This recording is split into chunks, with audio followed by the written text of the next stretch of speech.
हिवाळ्यात छान कोवळी हिरवीगार पालक मिळते।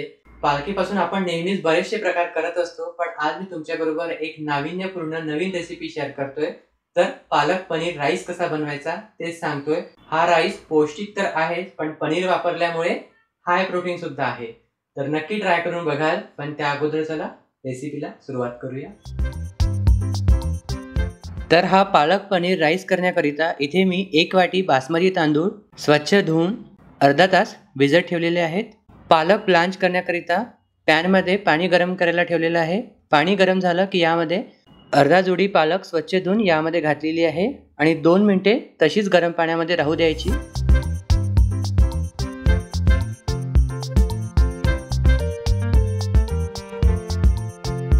पालक नरम पडली की डायरेक्टली ही मी मिक्सरच्या पॉटमध्ये घातलेली आहे। तुम्हाला हवा असल्यास तुम्ही थंड पाण्यात घालून त्यानंतर मिक्सरच्या पॉटमध्ये घालू शकता।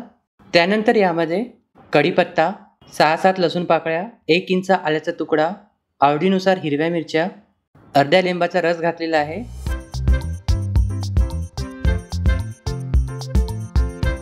आणि अगदी थोडंसं पाणी घालून असं वाटण तयार करून घ्यायचं आहे। वाटण केल्यावर मिक्सरचं झाकण खोलायचं नाही, ते तसंच पॅक राहू द्यायचं, म्हणजे पालक जी आहे हवेच्या संपर्कात येऊ द्यायची नाही आहे।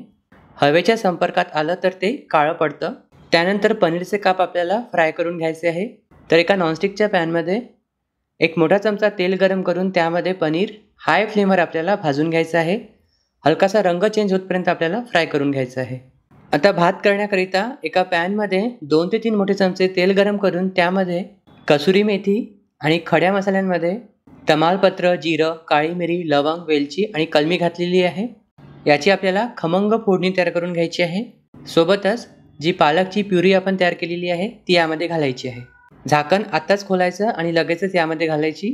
काही सेकंद परतल्यानंतर जे भिजत ठेवलेले बासमती तांदूळ होते ते घालायचे आहेत। हा जो भात आहे बासमती तांदूळ वापरूनच करायचा, म्हणजे फ्लेवर खूप छान येतो। हे 1 मिनिट आपल्याला परतवून घ्यायचं आहे।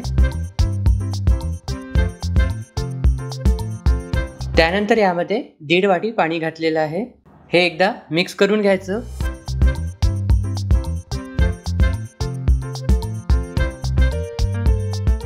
याला उकळी आली की यामध्ये चवीनुसार मीठ आणि 1 चमचा किचन किंग मसाला घातलेला आहे। या रेसिपीमध्ये किचन किंग मसालाच घालायचा, त्याचा फ्लेवर खूप छान येतो। नसेलच तर मग तुम्ही बिर्याणी मसाला घालू शकता।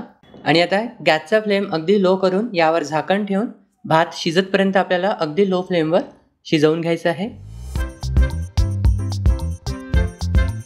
जर धीरज किचन मराठीचे व्हिडिओज आवडत असतील तर व्हिडिओजला प्लीज लाईक, कमेंट, शेअर आणि चॅनलला सबस्क्राईब करा। सबस्क्राईब केल्यावर बाजूला एक बेल आयकॉन दिसेल, त्यावर सुद्धा क्लिक करा, त्यामुळे तुम्हाला माझ्या प्रत्येक रेसिपीचं व्हिडिओचं नोटिफिकेशन मिळेल। साधारण 5 ते 6 मिनिटे झाल्यानंतर हा मी एकदा मिक्स करून घेतलेला आहे आणि आणखीन झाकण ठेवून लो फ्लेमवर पूर्णपणे शिजतपर्यंत शिजवून घ्यायचा आहे। भात शिजला की गॅस बंद करून थोडा वेळ तसाच राहू द्यायचा, म्हणजे तो वाफेवर छान शिजला जातो।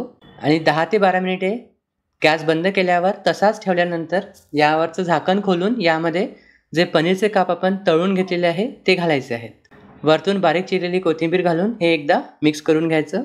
तर तुम्ही बघू शकता हा जो भात आहे दिसायलाच नाही पण खायलाही खूप चविष्ट लागतो। हेल्दी आहे, पनीर आहे त्यामुळे प्रोटीन आहे, पालक आहे त्यामुळे व्हिटॅमिन्स आहेत। एक पोटभरीची तशीच चविष्ट अशी मील आहे। तुम्ही हे लंचमध्ये, जेवणामध्ये किंवा मग टिफिनमध्ये सुद्धा घेऊन जाऊ शकता। आणि एखाद्या वेळेस घरात पाहुणे आले असेल तर काहीतरी नवीन म्हणून ही रेसिपी नक्की ट्राय करू शकता, कारण सर्वांना आवडेल अशी ही रेसिपी आहे। तर माझ्या म्हणण्यानुसार एकदा तरी नक्की ट्राय करून बघाल। तर अशा मस्त मस्त रेसिपीसाठी बघत रहा, घेत रहा आस्वाद महाराष्ट्राचा, फक्त कुठे तर धीरज किचन मराठीमध्ये। धन्यवाद।